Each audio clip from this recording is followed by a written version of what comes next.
welcome to my channel, Malu Stories. I hope you have been liking the videos so far, and I am thanking you for your support, and I hope you'll continue to watch my videos.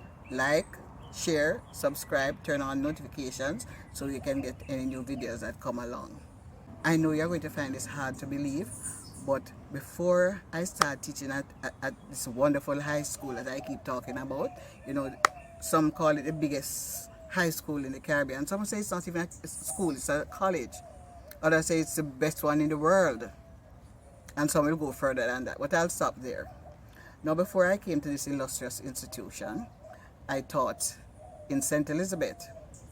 Now, there's a backstory to that.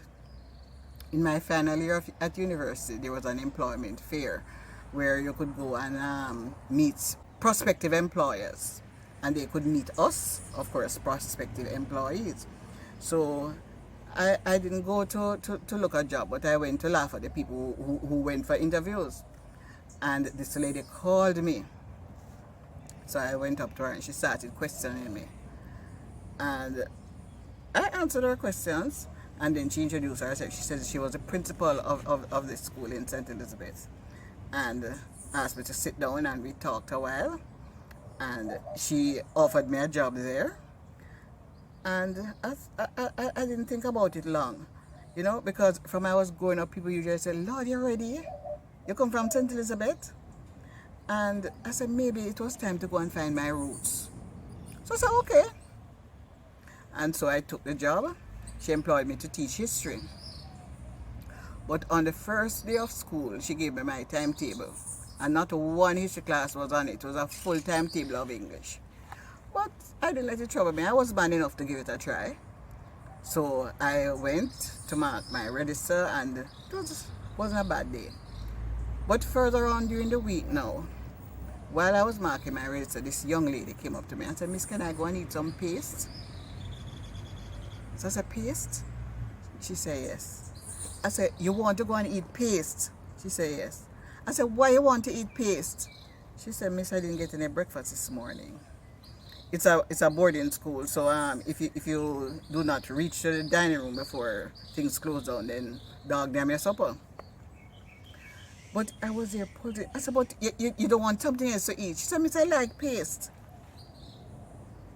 So I said, "You like paste?" She said, "Yes, miss." So I turned to the rest of the class. I said, "This young lady is okay?" They said, "Yes, miss." So I said, "Why does she want to eat paste?" They said, "Miss, everybody loves paste." I said, "What?" I said, "Why would everybody love paste?" I said, "I would eat paste. No sane person eats paste." I said, "Miss, everybody here eats paste. You know anybody who don't like Milo, miss?" So I said, "What does Milo have to do with paste?" They said, "Miss, Milo is the chief ingredient in paste." I said, hold on. What is paste?" They said, "Miss, you put Milo in a container, and then you pour a lot of condensed milk in it, and then you mix it up into a paste, and you eat it." So I said, "That is paste?" And they started laughing at me. But I could just imagine what my face looked like at the time, because I could not understand why any sane person would want to go and eat paste. But that was just the first of many little misunderstandings with us, because as much as it's a small island, when you live at different parts of the island, you have different culture, would you believe it? So this was a boarding school, and we had day girls who came by bus. They were bused to school, and then you had the boarders, and you have to be exceptionally well behaved to have a boarding space. If you can't be, if you're uncontrollable, you'd lose your boarding place. So boarding spaces were much valued. But I was also a boarder, and I could not get it into the girls' heads that I'm a boarder. I don't have a kitchen. I can't cook for myself. But they were so generous. They brought me fruits, which I liked and I could manage. But they brought me grown produce like yam and sweet potatoes. And they brought me eggs. They brought me peanuts, which I also liked, because that part of the country has a lot of peanuts, and peanuts is one of my favorite foods. But I was puzzled as to what to do with all that food. I keep asking them, do not bring me things that I have to cook. Until one day down, I mean, why bother to rain on their parade? So I just accepted them gracefully, and then I took them to the matron in the kitchen so she could use it as part of the provisions that she had there. In addition to teaching there, I remember there was this teacher that was there before me, and she asked for my help. She asked me to help her teaching adults who could not read and write. And I said, fine. Because we had these afternoons free, and it's not as if I had to travel home, I just live there. And so we had these classes, and it was so, and I don't know if I should say enjoyable, but it was so fulfilling. That's the word I'm looking for, fulfilling.